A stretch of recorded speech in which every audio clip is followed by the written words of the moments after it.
পানী আমাৰ বাবে কিমান প্ৰয়োজনীয় এটো আমি সকলোৱে জানো হিয়াবে আইডিয়ালি আমি সকলোৱে আমাৰ যথেষ্ট পৰিমাণে পানী খাওঁ কিন্তু বহুত ক্ষেত্ৰত এনেকুৱা হয় যে আমি যথেষ্ট পৰিমাণে পানী খোৱাৰ পাছতো আমি উপযুক্ত পৰিমাণৰ বা আমি ভবাৰ দৰে বেনিফিটছবোৰ নাপাওঁ কিন্তু কিয় বুলি ক'লে আপুনি কিন্তু জানিব লাগিব আপুনি পানী খোৱাৰ বৈজ্ঞানিক পদ্ধতিৰ বিষয়ে বা বৈজ্ঞানিক নিয়মবোৰৰ বিষয়ে বা আপুনি কৰি থকা পানী খাওঁতে কৰা ভুলৰ বিষয়ে so welcome back to my channel guys আজি আমি এই ভিডিওটো আলোচনা কৰিম আমি পানী খাওঁতে কৰা পাঁচটা বৈজ্ঞানিক সন্মতভাৱে ভুলৰ সমাধানৰ বিষয়ে সো মিস্টেক নাম্বাৰ 1 আমি সকলোৱে জানো যে আমি ৰাতিপুৱা পানী খালে খুব বেছি মানে ভাল বা আমি পানী খাই ৰাতিপুৱা আমাৰ pH বা আমাৰ বডিৰ হাইড্ৰেশন মেইনটেইন কৰো কিন্তু আমি কি কৰো ৰাতিপুৱা ব্ৰাশ কৰি আহি কিনে আমি পানী খাওঁ এটো হৈছে সকলোতকৈ ডাঙৰ ভুল কাৰণ আমাৰ মুখত থকা যিমানখিনি আমাৰ গ্ৰন্থি আছে সেই গ্ৰন্থিখিনি হৈছে বেসিক ইন নেচাৰ আৰু আমাৰ ষ্টমাকত থকা ম্যাক্সিমাম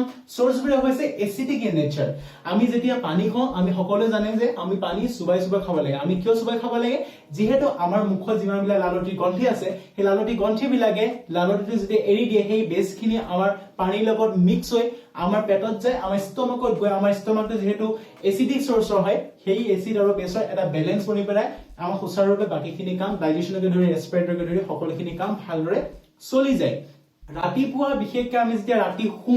আমাৰ যেতিয়া সকলো সেলস বা আমাৰ কোষবোৰ যেতিয়া ৰেস্টিং মোডত থাকে ৰাতিপুৱা উঠাৰ পিছত আমাৰ গ্ৰন্থিবিলাকে খুব বেছি পৰিমাণে এক্টিভ হৈ পেলাই কাম কৰে আৰু আমাৰ যিমানবিলাক লালটি যিবিলাক আমাৰ বাহিৰ হয় বা লালটি যিবিলাক আমি বাহিৰলৈ ওলাই আহে সেই লালটিখিনি খুব বেছি পৰিমাণে বেসিক আৰু খুব বেছি পৰিমাণে এনাৰ্জেটিক হয় সেইভাবে পানীৰ লগত যেতিয়া সেই লালটিখিনি পেটত যায় আমাৰ তেতিয়া খুব বেছি পৰিমাণে এক্টিভ হৈ কিনি হেতে কামখিনি ভালদৰে কৰে আৰু কৰি আমাৰ গোটেই দিনটোলৈ আমি সতেজ আৰু এক্টিভ হৈ পেলাই আমি কাম কৰি থাকিব পাৰো সো সলিউশন হৈছে আপুনি যেতিয়া পানী খাব ৰাতিপুৱা সদায় ব্ৰাশ কৰাৰ আগত আপুনি পানী চুবাই খাব কাৰণ মুখত থকা সেই লালটিখিনি বেস হৈ আপোনাৰ পেটত থকা সেই এসিডিক সোৰ্সবিলাকৰ লগত মিলি এসিড বেস ব্যালেন্সটো মেইনটেইন কৰিবলৈ আপোনাৰ পুৰা দিনৰ ৰুটিনখিনি ভালদৰে কৰি নিবলৈ আপোনাক বহুত বেছি মানে সহায় কৰিব আমাৰ ডাইজেস্টিভ সিস্টেম আমাৰ ৰেসপিৰেটৰি সিস্টেম সকলোবোৰ সঠিকমতে চলিবলৈ আমি পানী খাওঁ আমি খোৱা আহাৰ বা আমি খোৱা কাৰ্বছবোৰ আমি হজম কৰিবৰ বাবে আমি পানী ভাত খোৱাৰ পিছতে বা আমি আহাৰ গ্ৰহণ কৰাৰ তুৰন্ত পিছতে আমাৰ খাবলৈ ইচ্ছা হয় আৰু আমি পানী খাওঁ এটো হৈছে এটা ডাঙৰ মিস্টেক কাৰণ সাইন্টিফিক্যালি আমি যেতিয়া আহাৰ গ্ৰহণ কৰোঁ তেতিয়া আমাৰ বডিৰ যেটো নৰ্মেল মেটাবলিক ৰেট সেই নৰ্মেল মেটাবলিক ৰেটতকৈ বহু পাৰ্চেন্টেজত আমাৰ আহাৰ খোৱাৰ পিছত মেটাবলিক ৰেটটো বাঢ়ি যায় আৰু গ্যাস্ট্ৰিক এসিডৰ নিষ্কাশন হয় বা গ্যাস্ট্ৰিক এসিড আমাৰ বাহিৰলৈ ওলাই আহে খানাবোৰ হজম কৰিবৰ বাবে হেতু সময়ত যদি আমি পানী কনজিউম কৰো তেতিয়া হলে সেই মেটাবলিক টেম্পাৰেচাৰত কনফিউজন ক্ৰিয়েট হয় আৰু সেই মেটাবলিক টেম্পাৰেচাৰটো কমি যায় যিমানবিলাক এসিড গ্যাস্ট্ৰিক এসিড হজম হোৱাৰ বাবে বাহিৰ হয় সেই গ্যাস্ট্ৰিক এসিডবিলাক নিউট্ৰেলাইজ হৈ যায় যাৰ ফলত আমাৰ হজম হোৱাত অসুবিধাৰ সৃষ্টি হয় আৰু পুৰা দিনটোলৈ গ্যাস্ট্ৰিক বুকুৰ জ্বলা পুৰা এসিডিটিকে ধৰি বহুত বেছি পৰিমাণে বেলেগ প্ৰব্লেমৰ দেখা পোৱা যায় সো সলিউশন হৈছে সাইন্টিফিক্যালি আপুনি আহাৰ গ্ৰহণ কৰাৰ হাফ এন আৱাৰ আগত আপুনি আধা ঘণ্টাৰ আগত পানী খাব লাগে আৰু আপুনি আহাৰ গ্ৰহণ কৰাৰ পাছত 45 মিনিটস গ্যাপ ৰাখি আপুনি পানী খাব লাগে সো মিস্টেক নাম্বাৰ 3 হৈছে আমি ভাগধৰা ভৰা জীৱনত আমি যেনেকৈ ইচ্ছা যেতিয়া ইচ্ছা যিভাৱে ইচ্ছা আমি পানী সেৱন কৰো কিন্তু এখিতে আপোনালোকক কৈ থওঁ যে পানী হৈছে আমাৰ এক প্ৰকাৰৰ আহাৰ যেনদৰে আমি ভাত খাওঁতে বা আমি আহাৰ গ্ৰহণ কৰোঁতে খুব ধুনীয়াকৈ টেষ্ট লৈ আৰামত বহি চুবাই ভাত খাওঁ ঠিক কেনেদৰে আপোনালোকে পানীও ঠিক একেটা প্ৰচেছতে খাব লাগে কাৰণ আমাৰ পানী ষ্টেবিলাইজেশনটো হৈছে বহুত বেছি পৰিমাণে কম যাৰ ফলত আমি যদি থিয় হৈ পানী খাওঁ তেতিয়াহলে ই আমাৰ ষ্টমাকত আমাৰ পেটত নগৈ ই ডাইৰেক্টলি আমাৰ ৰেসপিৰেটৰি সিস্টেমত গুচি যায় যাৰ ফলত আমাৰ কমপ্লিটলি প্ৰচেছটো কনফিউজ হৈ পৰে আৰু পানী আমাৰ অৰ্গানবিলাকে ভালদৰে কনজিউম কৰিবলৈ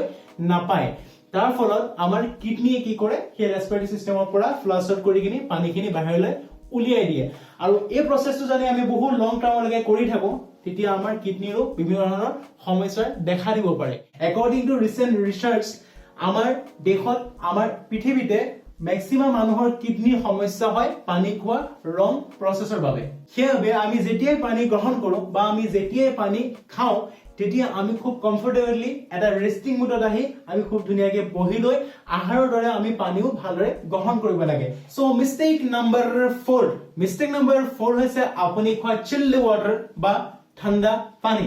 যেহেতু ঠাণ্ডা পানী বহুত বেছি পৰিমাণে সাইড ইফেক্ট আছে আপুনি এটো জানি থোৱাটো ভাল যে ঠাণ্ডা পানীয়ে আপোনাৰ ব্লাড ভেসেলছবোৰ শ্ৰিঙ্ক কৰে মানে শুকুৱাই আনে যিহৰ কাৰণে আমাৰ ডাইজেশনত বহুত বেছি পৰিমাণে কনফিউজন খেলি মেলি সৃষ্টি হয় আমাৰ হজম হোৱাত অসুবিধা হয় তাৰোপৰি আপোনাৰ হাৰ্ট ৰেটটো ঠাণ্ডা পানীয়ে বহুত বেছি পৰিমাণে কম কৰি তোলে যাৰ ফলত আমাৰ হাৰ্টৰ ডিজিজ হোৱাটো ই বেছি পৰিমাণে অৰিহণা যোগায় তাৰোপৰি আমাৰ ফেট বিলাক যিমান বিলাক বডি ফেট আছে ঠাণ্ডা পানী খোৱাৰ পৰা ই সলিডিফাই হৈ পৰে আৰু আমাৰ ফেট লুজত বহুত বেছি মানে সমস্যা দেখা দিয়ে তাৰোপৰিটো থ্ৰটৰ প্ৰবলেম বা আমাৰ সেনসিটিভিটিৰ প্ৰবলেম এই প্ৰবলেমবোৰটো ঠাণ্ডা পানী খোৱাৰ ফলত নৰমালি আহি যায় সেইবাবে আইডিয়ালি আপুনি যেতিয়া পানী গ্ৰহণ কৰিছে আইডিয়ালি যেতিয়া আপুনি টাইম মেইনটেইন কৰিছে পানী গ্ৰহণ কৰা বা আপুনি ওয়ে মেইনটেইন কৰিছে পানী গ্ৰহণ কৰা আপুনি এখিনতে জানি থোৱাটো ভাল যে আপুনি পানী সদায় কুহুমিয়া বা আপুনি এটা ৰুম টেম্পাৰেচাৰৰ পানী খাব লাগে ৰুম টেম্পাৰেচাৰৰ পানী খোৱাতকে আপোনাক মই ৰিকমেন্ড কৰিম আপুনি অলপ স্লাইটলি হট বা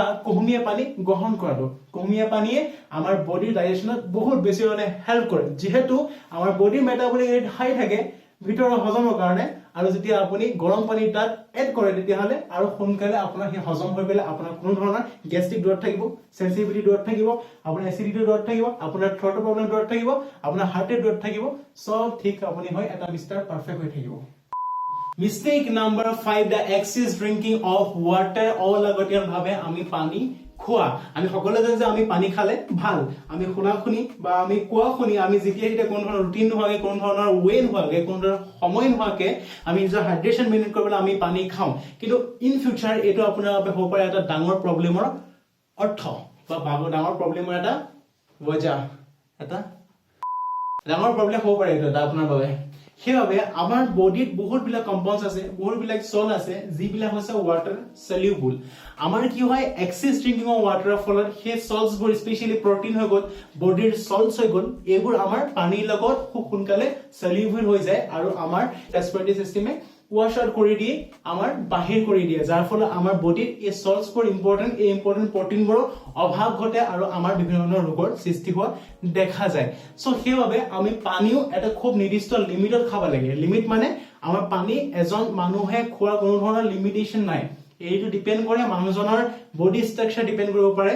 অলটিটো ডিপেন্ড কৰিব পাৰে বা মানুহজনে কেনেকুৱা ধৰণৰ এটা ওয়েদাৰ কন্ডিশনত আছে হেতু মানুহজনৰ ওপৰত কমপ্লিটলি ডিপেন্ড কৰিব পাৰে সেইবাবে আপুনি যেতিয়ালৈকে অনুভৱ নকৰে তেতিয়ালৈকে পানী খোৱাটো আপোনাৰ বাবে হয়তো বহুত ডাঙৰ এটা প্ৰবলেমৰ সৃষ্টি কৰিব পাৰে নমস্কাৰ thank you so much for watching this video যদি আজি ভিডিওটো আমাৰ সঁচাকে ভাল লাগিল তেতিয়াহলে আপোনালোকে লাইক কৰিব নাপাহৰিব আমাৰ ইণ্ডিয়াত 99% মানুহে পানী খাওঁতে সৰ্বসাধাৰণতে এই ভুলবোৰ কৰা দেখা পোৱা যায় আপোনাৰ যাতে আপোনজনেও পাই যায় ভিডিওটো শেয়াৰ কৰিবলৈ তেওঁকো এই পাঁচটা ভুলৰ যাতে শুধৰণি হয় তেওঁক সহায় কৰিবলৈ নাপাহৰিব লগতে আপোনাৰ ভিডিওটো কেনেকুৱা লাগিল কমেন্টছ কৰি জনাব লগতে আমাৰ নেক্সট টপিক কিহৰ ওপৰত আমি ভিডিও বনাব লাগে আমাক জনাই দিব আৰু যদি সঁচাকে চেনেলটো ভাল লাগিছে তেতিয়াহলে সাবস্ক্ৰাইব কৰি দিব আৰু so thank you so much for watching this video from Nikhil and my team see you soon